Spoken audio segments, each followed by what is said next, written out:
What is up, YouTube? Ultimate Lock here. We're going to be talking about Pokemon Go Fest. We're going to be also hatching some 10k eggs and doing some legendary raids. So, yeah, let's get started. So, first things first, with Pokemon Go Fest, it was just crazy from the beginning. First off, it was in Chicago. Second off, they're basically selling the tickets from $20, and then they're sold out within 2 hours, and then immediately resold on eBay for like $300 to $400 a piece, which is just crazy. Then when the event actually happens, people are paying like $500 to $1,000 to get there, get hotels and everything. There's a few people that I actually saw on the Pokemon Go groups in Tampa Bay that were going to basically the Go Fest, and what ended up happening is that they got there and the event didn't even happen, right? Niantic dropped the ball hugely on Pokemon Go Fest. Not only were their servers not able to handle it, the cellular towers were not able to handle it either. So no one was able to use any phone data the entire time, and essentially they just had to extend the radius out so people could catch regional exclusive Pokemon and unknowns, and everyone had a free chance of catching Lugia 100%. All they had to do was throw the Pokeball and just immediately capture it. So pretty good on them, but I wouldn't really say it was worth $1,000. The way they turned this into a win, because Niantic obviously failed really hard, but they also turned this into a massive win for Pokemon Go, because their event failed, right? And everything went downhill. Though on the bright side, though, they went off and they had this little capture bonus thing for which all the teams were supposed to be capturing Pokemon. Whichever team gets the most or whichever team meets the milestone would end up getting this special bonus. There's a bronze bonus, silver bonus, and a gold bonus. And what they ended up doing is, because Pokemon Go Fest failed, no one was able to sign in and capture shit. They just gave it to all the players. So what this did was it made a lot of people that were just not really playing all that often, they're like, holy shit, all these bonuses, all this stuff, gotta go jump back into the game. And a lot of people started playing again. Also, what they did was they included legendary raids, and everyone started playing again. Like, literally, there was thousands of people joining the raid groups, because I've been in a raid group, I want to say for about like a month now, doing Tyranitar raids and stuff like that, and I just saw this massive influx of people jumping into the raid group, and as you can see there, I just hit 34, but jumping into the raid group because they're wanting to do Articuno and Lugia raids. And it got to the point where I literally went to a Lugia raid. I was scared that I was going to miss it, because I had a dude texting me saying, oh yeah, dude, we're about to start, hurry up. And not only did I not miss it, there was 74 people there. We had to do, there was like 4 different groups doing Lugia. It was just crazy. Just literally crazy how many people that were in downtown Tampa. And we were like rolling as a posse to go to the next raid. It was hilarious. And it was freaking awesome, because that was like the good old days of Pokemon Go, when you saw a massive influx of people going off and playing it at the same time. And that's the way they turned into a win, because they gave the bonuses to everyone and not just one team. Everyone was wanting to go and do stuff. And when it comes to legendary raids, it really requires a huge team effort. It requires a lot of communications. If you're not on like a raid group, if you're not on Facebook, Discord, or some kind of thing along those lines, you're completely screwed. You're never going to be able to capture a Lugia or a legendary unless you basically just sit in a park all day and just like, yeah, we got 2 hours here for this Lugia raid. Pretty much, there's no other way. So if you are looking to do Lugia, Articuno, Moltres, Zapdos, whenever those are released, I would highly, highly recommend looking on Facebook for local raid groups in your area, and you can just go from there. But as you can see here, I'm hatching the 10k eggs. Pretty freaking awesome. I got a Chansey, Larvitar, Mareep, Aerodactyl, and a few others. I'm really happy with what I got. I hope I got like a few wonders. I actually haven't checked them yet because I've been so busy mass evolving stuff, especially the fact that I thought it was going to end today. I thought the double XP, double Stardust and everything was going to end today, and it turns out it did not end today. It was supposed to end at 8 o'clock p.m. for Eastern Time, people, and no, they extended it for 72 hours. And the reason why they extended it for 72 hours is not because Niantic feels bad, it's because they're making boatloads of money off of people buying incubators.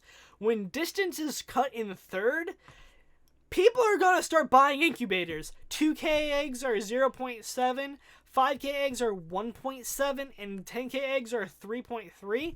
That's crazy. Actually, it's 1/3 the distance. It's just good all around.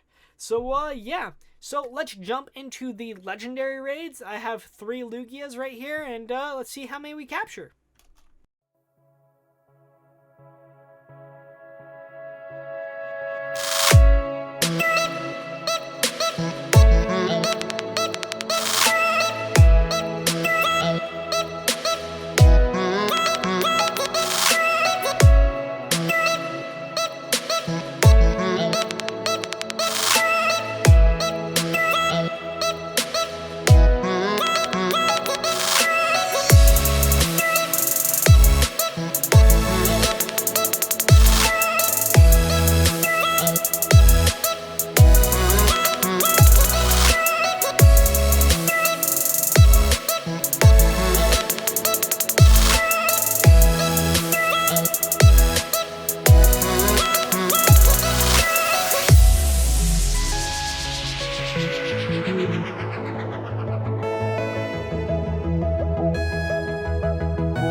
Alright, as you guys saw right there, I ended up catching 2 out of the 3 Lugias, which is freaking insane, considering a lot of the people that were basically doing raids with me were going like 0-4, 0-5, so I was really happy that I ended up catching 2 of them. The first raid I ever did for a legendary one was in an instinct gym, and I ended up catching it on the second ball, and I was like, holy freaking crap, that's amazing. That's literally freaking amazing that I ended up catching the first one. And then on the third Lugia raid, I ended up catching that one as well. So I went 2 out of 3, which is pretty damn good considering the average for a lot of people is just generally like 1-3, 1-4. So I was pretty freaking satisfied with that. I can tell you that both of the Lugias aren't really that good. One's a certainly, and the other one is a wonder, but it's like 85%, if that. So they're basically decent IVs, but they're nothing special. The person right next to me when I was capturing the final Lugia, he ended up getting a freaking 97% perfect one. And the guy, there's like a guy, I want to say like basically 10 feet away from me. after he heard about the 97% perfect one, he ended up explaining his story about he lost a 100% perfect Lugia because it was, what was it, 2048 CP, I believe, which is the highest possible CP for a raid boss Lugia capture scenario, whatever the hell you want to call it. And that was basically perfect IVs, and he ended up not getting it. The person right next to me ended up getting the 97% perfect one, and it was just freaking crazy. So if you're looking to get a Lugia, if it's 2048, that means it's 100% perfect. If it's 2040, that means it's 97% perfect, and just minus off 8 more for that, and most likely you're gonna have a 95% perfect one. I don't know if it's 100% true, but I do know the guy that was right next to me ended up getting the 97% one because we ended up going off and looking up on Poké Assistant, and it came up as 97% perfect. I was like, holy freaking crap, that was insane. But yeah, I will be doing more legendary raids most likely tomorrow. And if you do like Pokemon Go content, I also do eBay scam videos and shit like that, but that's whenever someone actually tries to scam me on eBay. Make sure to like the video, comment, and subscribe to my channel. And yeah, peace out guys, and good luck on raiding.